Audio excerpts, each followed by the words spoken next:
I was a dental school dean and was thinking about a whole bunch of things as dental school deans think about. Sort of understanding the issue of oral health care for older adults and the challenge, but not really doing much about this. My mother was admitted into a long-term care facility after a fall and development of some dementia, cognitive impairment. Her mouth was in terrific shape. She was really well restored, prosthetically, in complex restoration, but mostly crowns, bridges, but well managed and seen on a regular basis. Within 6 months of entering the long-term care facility, I received a call from the nurse supervisor who said to me, your mother is having some oral problems and you work at a dental school. Can you help resolve this? I went in and I looked, and I talked to the people that needed to be talked to, and it was a situation that was very well managed and stable.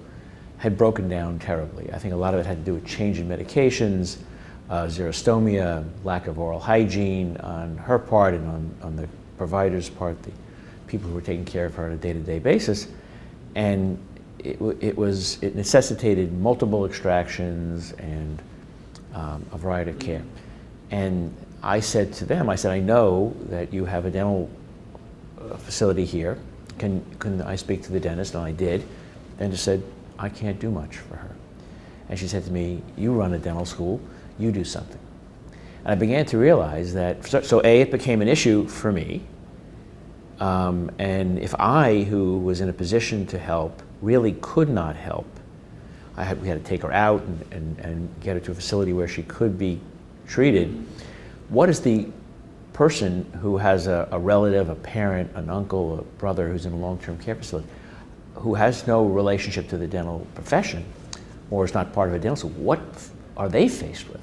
And a number of times I found situations in which people who had no concept of oral health care and older adults, didn't care about this, suddenly, when they were faced with someone they're caring for having this problem, became advocates, supporters, were willing to participate in ways that they could, whether it was a donation, whether it was some sort of advocacy to get on board.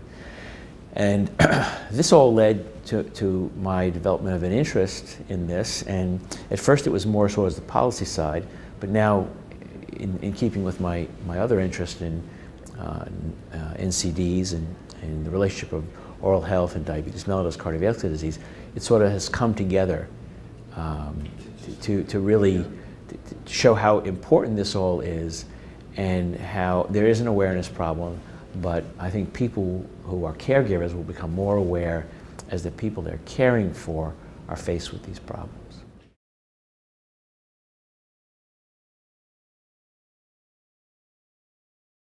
This is essential. I think the situation which, for example, my own wife is faced with when she has decided to retire and had a dental benefit, not dental insurance, a dental benefit through her work. Her health insurance continued. Her dental insurance has now been discontinued. And I think we've heard this at the symposium repeatedly. This is the pattern that occurs. Obviously, we have to be careful when trying to add a benefit that may ultimately cost $15 billion at a time when the federal government is struggling with deficits and with spending.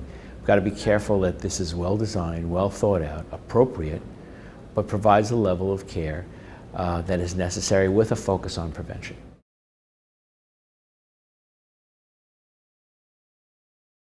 I don't think that's the case. I think, again, I can't give you hard facts, but things that I've heard. When we attended, you and I attended the first Oral Health America symposium or roundtable about adding a dental benefit to Medicare. I remember that the representative for the AARP made a statement, and she said, on our website, where we have questions you can ask, the #1 question that they received was, does Medicare have a dental benefit? So I think there is a pent-up need. an unmet need, and I think we have to find ways to uncover that and to quantitate it, because it isn't something most people talk about, whether it's the election or some new development in healthcare, medical healthcare. Discussion about dentistry, I think, takes sort of a second place, and we need to be sure we understand what the demand and what the need really is.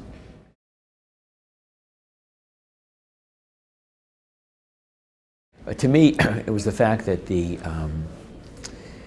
working group has developed the outlines of a plan that I think is viable, that would provide services that would be necessary, that is based, I think, in prevention and in basic services, would then allow participants to opt into a more comprehensive plan should they feel they need it or that they're candidates for it. So I think that was, it's well thought out. I don't think it's fully developed yet. I think some questions are being raised about whether this is viable as it stands right now, but we don't expect it to be.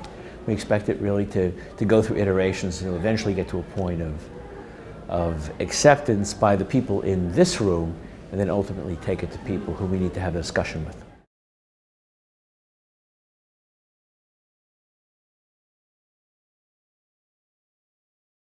I think this discussion is central to the future of the dental profession, not just from the perspective of patients.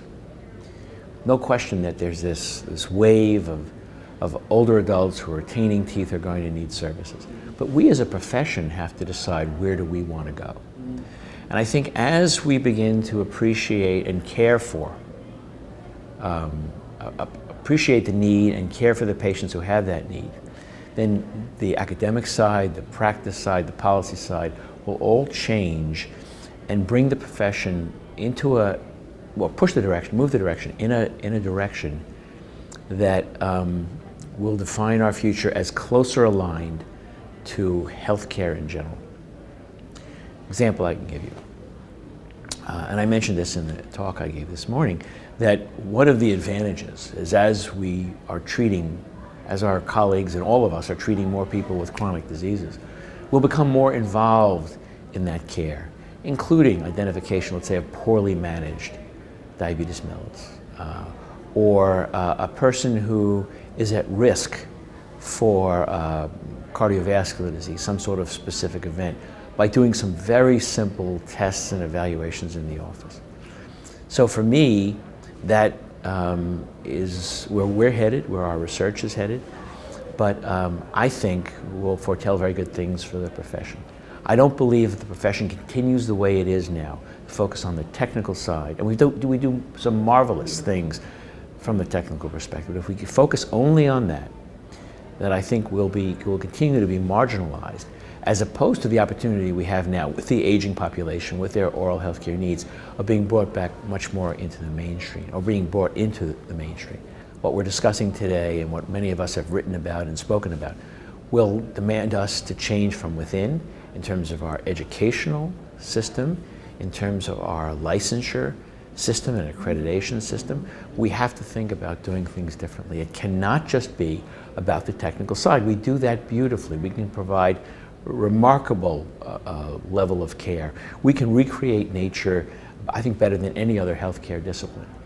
But the question is, what about the person who's attached to that set of teeth? And I think you're correct in where you're leading me, that we need to think about how this changes education.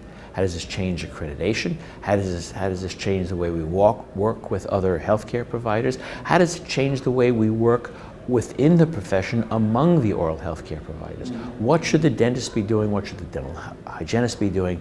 Is there a place for a dental therapist? All of this can realign us in a way that would make us more efficient and would allow us to contribute meaningfully, not just to oral health, but to the health of the people who are coming to us.